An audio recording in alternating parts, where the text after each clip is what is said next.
मस्जिद के अंदर नमाज पढ़ी, इमाम खड़ा हुआ, ऐलान किया कि नसारा ने मुसलमानों पे हमला कर दिया है, ईसाइयों ने हमला कर दिया है, जल्दी जल्दी तैयार हो जाइए।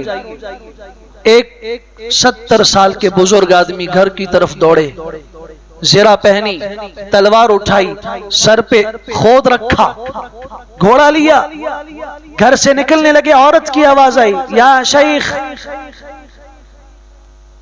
ए बुजुर्ग आदमी, मैं आपको अल्लाह का वास्ता देती हूं, मेरी बात सुनिए। शेख रुक गए, मुड़ के देखा एक औरत है। आप सफर जिहाद में जा रहे हैं? हाँ, मैं एक बेवा औरत हूं, खावन फौत हो चुका है। वो होता तो आज आपके साथ उसको भेज देती, मेरे पास भेजने वाला कोई नहीं। ये एक हदिया है, इस थैले के अंदर इसे जिहाद के सफर में इस्तेमाल कर लीजिए। शेख कहते हैं मैंने उठा के खोल के देखा, वो उस औरत के सर के बाल हैं, सर के बाल हैं। मैंने कहा इसके साथ क्या करूं? कहा मेरे घर में कुछ नहीं था, न तलवार थी, न ज़रा थी, न खंजर था, न तीर, कुछ नहीं था।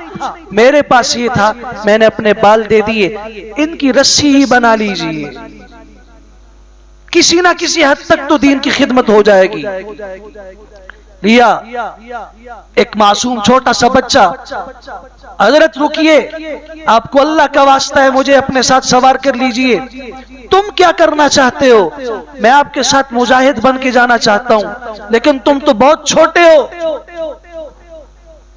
क्या हुआ?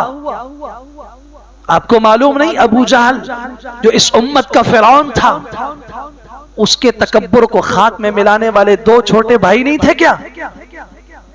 बच्चे की इस बात ने मुझे लाजवाब कर दिया।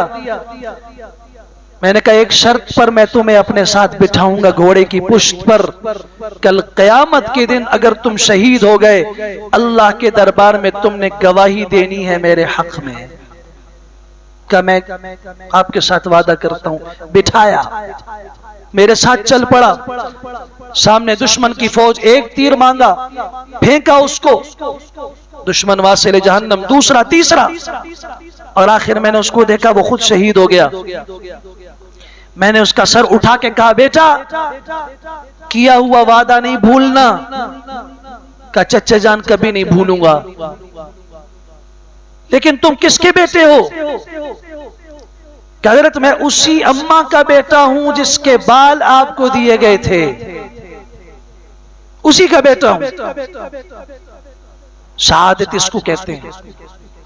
कोई पछतावा नहीं, जान जाती है जाए, लेकिन हमारा रब हमसे राजी हो जाए, हमारी जिंदगी इतनी पाकीज़ा हो, हमारे आमाल इतने सालिह और पाकीज़ा हो कि आसमान के फरिश्ते उन्हें देखकर उन पे रश्क करें।